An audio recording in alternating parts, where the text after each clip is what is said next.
Shalom, shalom à toutes et à tous dans le nom de notre Seigneur Jésus-Christ. Nous sommes encore une fois bénis en ce mois particulier où il nous a permis d'avoir accès à certaines révélations. Bien sûr, nous sommes dans une dispensation de la grâce. Et la grâce ne signifie pas en réalité recevoir quelque chose que tu n'as rien fait comme prix. La grâce nous permet d'avoir accès à certaines choses. Et puisque Pierre a pu révéler qui était Jésus, alors automatiquement, il a eu accès aux clés du royaume. C'était des révélations. Et aussi longtemps que Pierre utilise ces révélations, il va manifester le ciel sur terre. Aujourd'hui, l'Église a ces clés, ces révélations, mais nous ne savons pas comment les utiliser. C'est pourquoi Dieu continue toujours de révéler, de nous enseigner comment utiliser ces clés.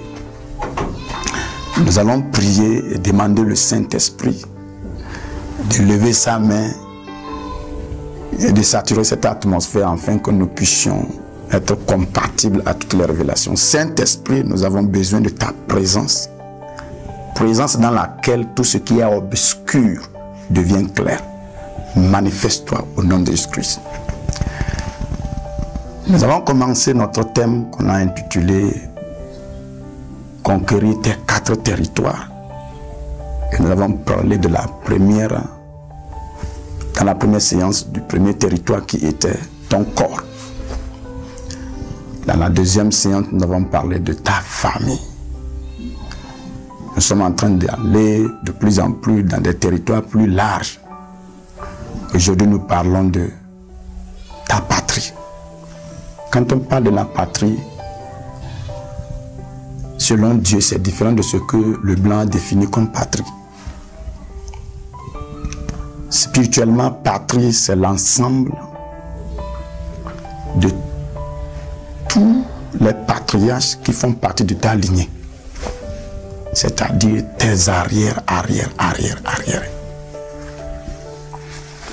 Parents, l'héritage et tout ce qu'ils ont fait, ça constitue ta patrie. Autrement dit, si nous voulons le comparer, on parle de ton ethnie aujourd'hui. Alors, nous devons comprendre que si notre corps est un territoire, si notre famille est un territoire, alors notre clan aussi doit être un territoire à conquérir. Vous allez voir, par exemple, au Togo ici, qu'il y a certaines ethnies qui semblent être toujours au top. Quand on parle de certaines personnes, tu vois déjà certaines ethnies. Et quand on parle de certaines manifestations, tu vois aussi certaines ethnies. Aussi longtemps que tu fais partie de cette ethnie, il y a certaines forces qui te dominent. Parce que tu fais partie de ces ethnies. Alors, Dieu voyait cela d'avance. Et il nous a dit, faisons l'homme à notre image. Parce qu'un jour, il aura affaire avec les forces de son ethnie. Alors nous devons le créer à notre image afin qu'il puisse avoir les capacités de dominer toutes les forces de l'ethnie. Comment se forment les forces de l'ethnie? C'est lorsque les esprits de la famille s'associent, s'organisent et devient maintenant un corps assez solide et dirige et domine toutes les personnes qui parlent la même langue. Les imposer à manifester certains types de comportements. Donc c'est encore plus puissant et profond. Et tu dois comprendre quelque chose. C'est l'esprit qui gouverne les ethnies, qui mandate l'esprit qui gouverne la famille.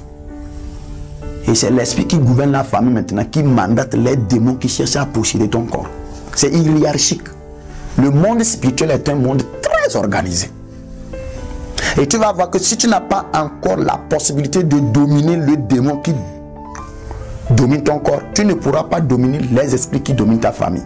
C'est comme ça aussi que tu ne pourras pas dominer aussi les esprits qui dominent ton clan, ton ethnie. Mais une fois que tu as la victoire sur ton corps, on dirait que tu as annoncé déjà à tous les autres esprits qu'un vaillant héros est en train d'arriver. C'est pourquoi c'est nécessaire de commencer. Je voudrais que tu comprennes quelque chose.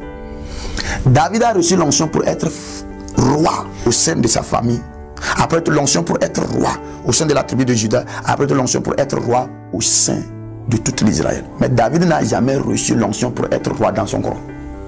Voilà la raison pour laquelle il a dominé tous les ennemis. Mais il n'a pas pu dominer sa propre faiblesse. Il y a un roi qui était caché dans son corps. Et il devait le dominer. Il n'y a pas une onction qui te permet de dominer le territoire qui est ton corps. Tu dois passer par le chemin du sacrifice de soi, la crucifixion.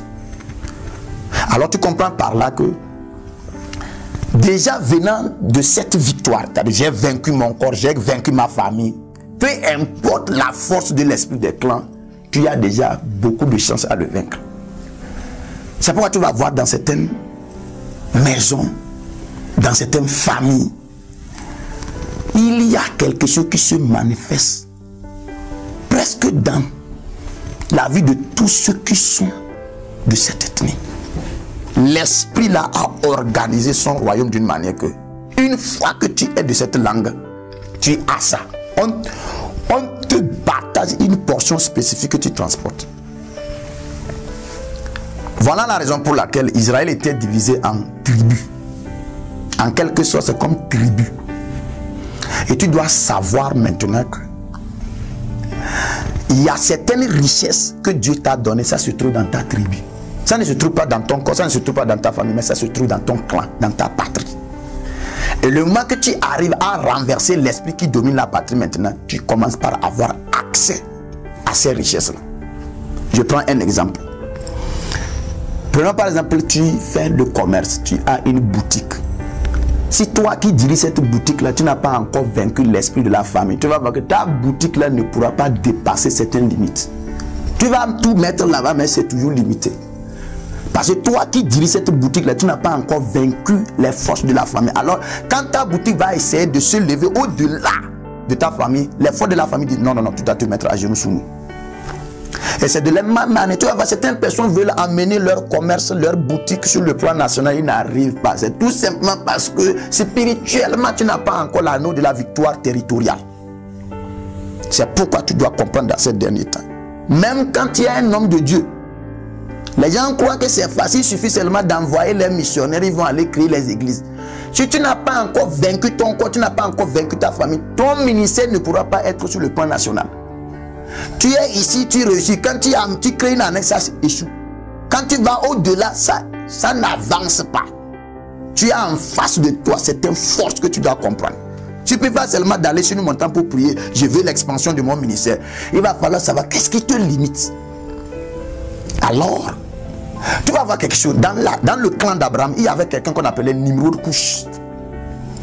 Nimrod Cush était l'un des petits-fils de Noé. Et il est le premier roi de la terre parce que c'est lui qui a mis sur pied le royaume qu'on appelle le royaume Babel. Et la Bible dit Nimrod Cush était un vaillant chasseur. En ce moment, il chassait quoi? Devant l'Éternel. C'est lui qui a mobilisé sa génération. Ils sont retirés de tous les enfants de la terre. Ils ont trouvé une plaine. Et ils ont vu, ils ont dit, bâtissons-nous une tour, donnons-nous un nom. La naissance des clans est arrivée. Chaque clan, chaque patrie a pour chef Nimrod. Et tu dois savoir que Dieu te mandate avec certaines dimensions pour pouvoir aller renverser tout Nimrod de ton clan. L'église doit avoir des gens qui reviennent de du combat avec la victoire sur leur Nimrod. Lorsque tu as ta victoire sur ton Nimrod couche, toute chose que tu fais, même si c'est pété, en un rien de temps, ça s'explose. Tu vas voir que tu fais quelque chose caché quelque part. En un rien de temps, les gens entendent parler de ça partout. C'est la stratégie là qui nous permettrait d'avancer le royaume de Dieu partout. Il ne suffit pas d'aller dans n'importe quel lieu pour... Tu peux rester dans un seul lieu et tu manifestes quelque chose, ça s'explose. On appelle ça l'onction de l'expansion. L'onction de l'expansion respecte la victoire des clans. C'est quand tu as la victoire sur ta tribu, ta patrie, que tu pourras maintenant manifester les choses qui vont aller dans cette dimension. L'église est beaucoup limitée aujourd'hui. Les chrétiens sont limités. Et plus précisément au Togo, on est terriblement limité par des forces des ténèbres. Nous manquons ces révélations-là. Et nous tâtonnons dans les mêmes dimensions. L'heure est arrivée qu'on s'explose. Dieu nous donne maintenant les révélations pour aller conquérir tout Nimrod de ton clan. Peu importe tu viens de quelle race, tu viens de quelle ethnie, il y a possibilité de vaincre le Nimrod de ton ethnie. Si tu es Kabyle, tu dois comprendre quelque chose. Ceux qui dominent ce clan-là ne sont pas n'importe qui. Au sud, on a des fétiches fabriqués par des mottes de terre. C'est pas c'est facile de les casser là-bas. Au nord ici, nos fétiches c'est avec les cailloux. C'est difficile de les casser. C'est pas l'incrédulité est ancrée dans les cœurs des nordistes. Je le parle parce que je suis moi-même un nordiste. Tu dois comprendre que il va falloir rentrer dans certaines dimensions. Ce n'est pas un simple marteau qui peut casser une pierre née du granit. Alors il va falloir certaines révélations. Surtout le nord du Togo. On doit accéder à certains mystères terribles qui vont faire mal dans les tympans des esprits. Tu crois que ça sera facile pour nous à Kara ici de dresser une église qui va s'exploser avec ces histoires de cérémonies, funérailles, actes qu'on fait un peu partout? Tu crois que tous ces sacrifices-là n'ont pas pour effet? Tu dois comprendre quelque chose. L'église, nous devons nous réveiller. Nous devons atteindre certaines dimensions données où on accède à cette... Tu dois te manifester silence absolu. Le temps est arrivé. On doit comprendre ces mystères-là. Et le territoire qu'on appelle ta patrie, tu dois avoir une note de victoire. Tu dois vaincre ta patrie. Tu dois lutter jusqu'à ce que renverser la vie. Tu dois dominer dans ta patrie.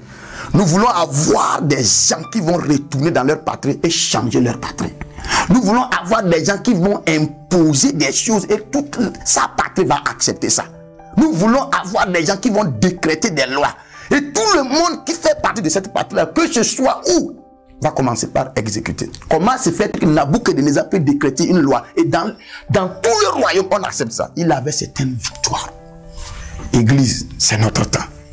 Et tu dois chercher à vaincre et à dominer, à conquérir ce territoire que j'appelle ta patrie. Tu dois chercher à le combattre. Tu dois recevoir cette victoire. Et le Saint-Esprit est prêt à nous guider dans cette dimension, dans ces derniers temps, pour renverser, pour revenir avec la victoire. Je prie pour toi et je déclare que le Saint-Esprit qui a mandaté David à renverser Goliath se manifeste dans ta vie avec des armes de révélation nécessaires, à adopter certaines stratégies.